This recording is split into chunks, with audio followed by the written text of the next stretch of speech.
ગુજરાતના વનમંત્રીએ જામવાડા અને જસાધાર રેન્જની મુલાકાત લઈને ઉચ્ચ વન અધિકારીઓ સાથે કલાકો સુધી બેઠક યોજી હતી અને એનિમલ કેર સેન્ટરમાં સિંહોની પરિસ્થિતિનું નિરીક્ષણ કર્યું હતું.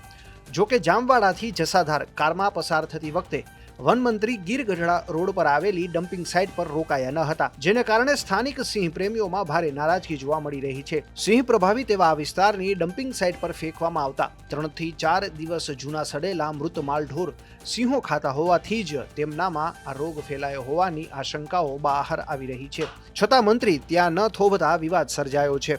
ગીર ગઢડાથી ફારૂક કાઝીનો રિપોર્ટ. આજે જામવાડા ખાતે અધિકારીઓને સાથે મળીને અહીંયા જે થોડા સિંહ બાળના મૃત્યુ થયા હતા એ બાબતે માહિતી મેળવી અને આ રેસ્ક્યુ સેન્ટરની અંદર જે થોડા બીમાર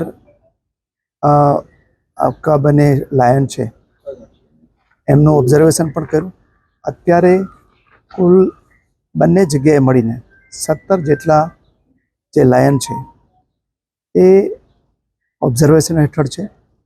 છેલ્લા 3 દિવસની અંદર કોઈ પણ અઘટિત બનાવ બન્યો નથી અને એ સિવાય બીજા વિસ્તારો જે છે આજુબાજુના એ વિસ્તારોના સિંહ અને સિંહ પરિવારોને એ પણ ઓબ્ઝર્વેશનમાં છે.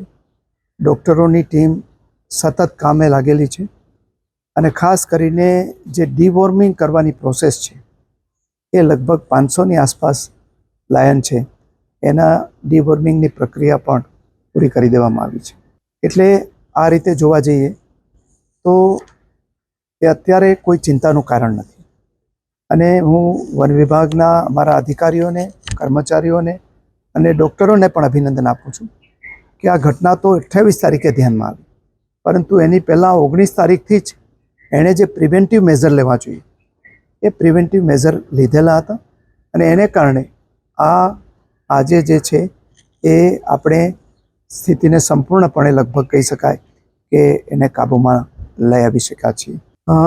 આંકડો મેં કહ્યું એમ 3 દિવસમાં કોઈ વધ્યો નથી. અગાઉ જે 8 મૃત્યુ થયા હતા બીમારીને કારણે એ 8 સિવાયના હજી કોઈ બીજા વધારાના મૃત્યુ આજે અમારા વન વિભાગના અધિકારીઓ અને કર્મચારીઓ પણ આપણા માત્ર ભારતમાં નહીં પરંતુ દુનિયા આખીને માર્ગદર્શન આપી શકે એવી ટીમ આપણી પાસે છે.